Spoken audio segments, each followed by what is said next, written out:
Hello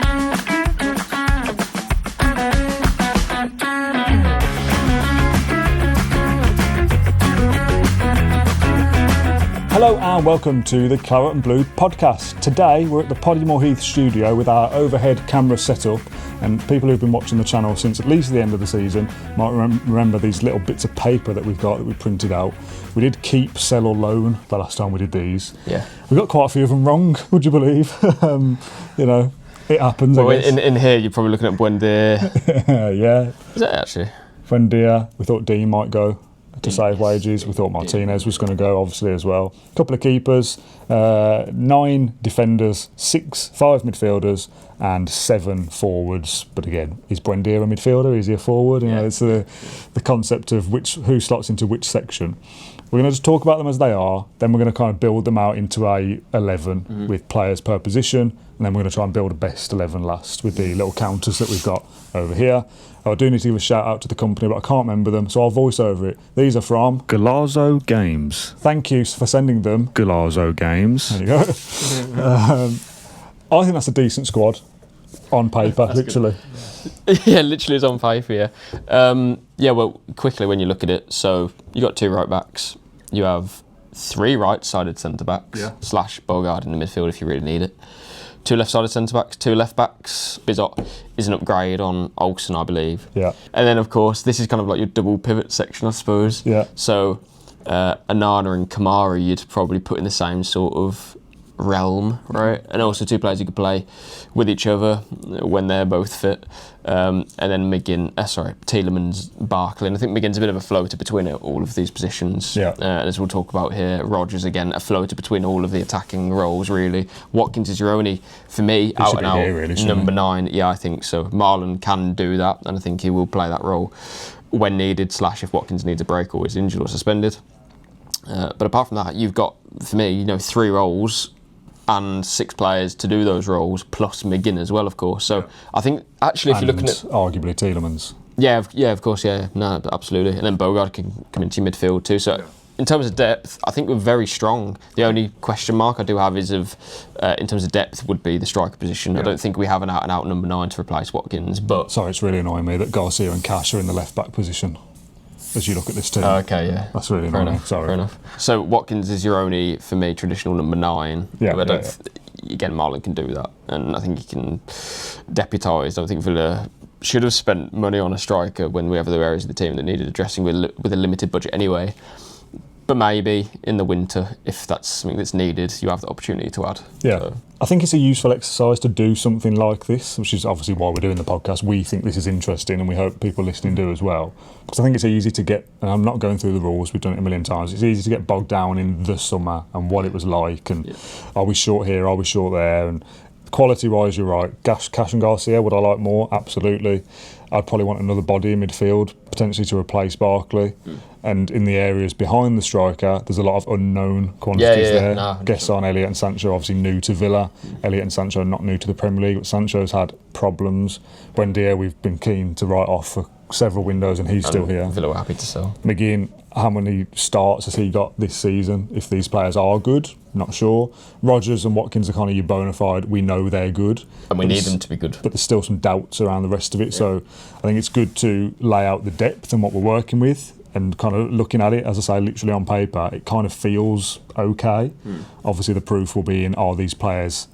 can Watkins go again with 15 goals? Can Rodgers get double figures? Yeah. And can these unknown quantities, firstly, chip in with 7, 8, 9 goals? Yeah. But can, unless, I don't know, Barkley's going to play many minutes, to be honest. I don't know how fit he's going to be. But can Tielemans chip in with 5 or 6? Can you centre-backs chip in with a couple as well? Yeah. Can you wing-backs offer something that they're chipping in loads of assists for Watkins? On paper, again... kind of feels like there's something there. We have numbers, don't we? But we just need to see it play out on the pitch now. There is quite a lot of variation, I think, in profile of player, which I like. I think we are still short on certain areas. Central midfield on paper. I keep saying on paper because it's very tempting to do so when we're literally doing it on paper. Yeah. Anana, Kamara, Tielemans, Barkley. There's periods of the season, as of now, where that's your midfield. Yeah. Because these 3 are injured. And that concerns me a touch. And that's why McGinn, I think, is still so important to this team. because we know he can play that role and play it well. So yeah, I think if there's an area in the team where you think that we are maybe light, I do look at number 9 and I'm a little bit concerned. But also midfield, especially because Onana and Kamara are both injured. If only one of them was injured, then I think it would be easy to manage. Okay, I'm going to put these names now into a kind of 4-2-3-1 formation where the players are in their specific locations. This is very easy to do for some of it, less so for the others, and we'll talk about that. But for video's sake, transition here and it'll all be done. And there we have it. For those listening, we've got the tactics board in front of us now, a big hunk of metal sent to us from Midtherm Laser Limited. I love this tactics board. A 4-2-3-1-ish system that Villa tend to start with. We know we play in the back three. There, we all know. Done. Martinez and Bizot are your goalkeepers. Standard. Martinez will be number 1 when he returns. Hopefully he's good. Bizot is better than Olsen. I almost forget about that. Don't want to talk about it. Cash and Garcia are your right backs. Konsa, Lindelof and Bogard are your right centre-back options. Yeah. Mings and Torres are your left centre-backs, with Dean and Maatsen as your left-backs. Midfield options, Tielemans and Barkley on the left side of the pivot, Kamara, Onana and Bogard as well on the right side, and John McGinn kind of float in between. Can play here, can play here. For those listening, that was midfield, right side. I didn't even do the left. Look about the left as well. Forget about him for now. Ollie Watkins is your sole pure number 9, no doubt in that whatsoever. Marlon, his deputy. On the right side, I've got Elliott and Marlon. In the middle, I've got Rodgers and Buendia. And on the left, I've got Gesson and Sancho. Now, besides probably Buendia, they're all very and arguably a bit of Marlon, yeah. I think Elliott, Rodgers, Sancho and Gesson could play anywhere. Yeah, Sancho. Maybe Sancho not 10. Sancho right or left. Yeah, probably not 10. But yeah, we're not. You add McGinn to that, don't you? Well, yeah. You could even put it this way: Gesson, McGinn, Rodgers, and Elliott, as I just said there, could probably play essentially all of these roles. It's just about how do you get the most out of them and the best out of them, and I think that's important because they're all versatile, which is fantastic. But we know that Rodgers can play better in certain positions. We know that. Well, we don't know this yet, but Sancho, where's his best? I think he'll play off the left, do you? I don't know. Genuinely don't know. I think you'll see a lot of Sancho wanting to do this and Maatsen doing this. Yeah. That's True. Maatsen overlapping Sancho, for those listening. And you would probably suggest that because if Sancho was to play more on the right, then one of Elliott and Rodgers probably doesn't play. You'd think that Elliott and Rodgers will be 2 players who definitely play in the starting 11 as the season goes on. That you'd have thought that, right? Elliott. They can both play all of them though, can't they? I'm not totally sold on Elliott playing on the left, but he could definitely play these 2 positions, which leaves Rodgers with 10 or left for me. Maybe Rodgers plays right and Elliott plays down the middle, but I'd be surprised if later in the season we're not sitting here saying that Elliott and Rodgers have played the vast majority of games. I think for Elliott to come to Villa, there has to be a promise there of of minutes. And then you go back to the Marlon situation. Is this just a player that is just going to be forever kind of pushing to be in the starting 11, let alone be one of our best players or impact the game as much maybe what we thought he might do when he first joined? I don't know. But do you think then that you might see, if I just move some players around, that you might see Rodgers left, Elliott 10, and then it's up to Marlon, Gesson or Sancho to fight for the right side? That they're more of a kind of shooing for that side. And these are the kind of conversations. You could probably put this in 3 different sort of departments of exactly what you've just said there. This could be these players fighting out on the left. I've dropped Marlon on the floor. Or fighting it out on the right. But either way, you come to the conclusion of if Marlon is starting games, I think earlier in the summer and at the start of the season, you might have been saying, he should be starting matches, and people will still hold those beliefs. But if he is starting games, then I think there is a big chance that Sancho isn't playing, McGinn probably isn't playing, and Gesson isn't playing. And you need that for depth, right? Yeah. But then I would also flip it and say the other way, who would you rather come off the bench? Maybe that is Marlon, and his qualities are important for that. I did actually ask Emery, does he view him as a player who is better served coming off the bench to impact games? And he started to talk about how he has qualities that other players don't have in the team, and he's very important in that regard, which is interesting. That's pace, right? It has to be pace, because I don't look at the other players and think that. Gesson can obviously He can move a bit. He can move himself, yeah. But the key thing here is that there's depth, there's options, because again, we'll be in a situation where this happens, these players are unavailable, and you're still pretty stacked. So I'm happy with it. I'm happy for whatever Emery wants to do, but we will critique him, I think, from now on in particular, now that we know that he has these options, if that makes sense. Like at the moment, we're... You've got to use them. Yeah, like I don't think... Yeah, McGinn playing on the right wing, don't do that again. But... There's also individual performances that we've been critical of. So from here on in, like everyone has to pull their weight, but at the same time, Emery has so many options here that something has to click here, surely. Yeah. You know, if it's Rodgers and Elliott, like we see here, and then Sancho on the right, that's a strong front three behind Watkins. Obviously, Sancho does need to show a bit, but if it's not him, then you've got Gesson, you've got Marlon. You know, if it's not Elliott, you've got McGinn, you've got Gesson, Rodgers. Like, there's so much here that I'm excited about. We just need to see it, as you said there, Dan, develop. And what are we actually looking at here? Again, on paper, you look across the squad, and there's a couple of areas where we may be a little bit light, but in the main, I think it's very strong. You just need those players to really know how to step up and kind of be counted for. Let me ask you about Watkins, something different. This is just a thought that's come to me based off us doing this episode like this. Yeah. And Marlon is going to deputise to Watkins, maybe in the Europa League, who's now in the European competition. Fair play, Marlon, you're included at last. There'll be times where he plays, and I'm okay with that. With these players, now Watkins, I'm not suggesting wants to pick up the ball in midfield and run with it, but he wants to run in behind, he wants to be on the shoulder of the defender, so he wants to operate in these kind of channels, if you want to call it that. If he's up front though, and you've got Marlon wants to come in here, get into the box. Sancho wants to come inside from either side. Gesson's played games at centre forward, so he wants to come in as well. Buendia and Elliott, same. Rodgers, he wants to come inside. Obviously, you've not got all of these players, so let me just pick three random ones. Rodgers, Elliott, Buendia. If they all want to do this, where is Watkins? How does that work? Do you know what I mean? Because it's not like you've got Rodgers is putting balls in and Buendia is, and Watkins is here waiting for it. Yeah. If all of these players that are very versatile, if they all want to kind of occupy these same areas, how does that work for Watkins? Is he just going to be standing here waiting for tap-ins? Yeah, if I can visualise what Villa look... kind of the best Villa, if that makes sense, at least from an attacking point of view. Sorry, I mean, let's bring Sancho in here for a bit of excitement, shall we? Or McGinn, maybe.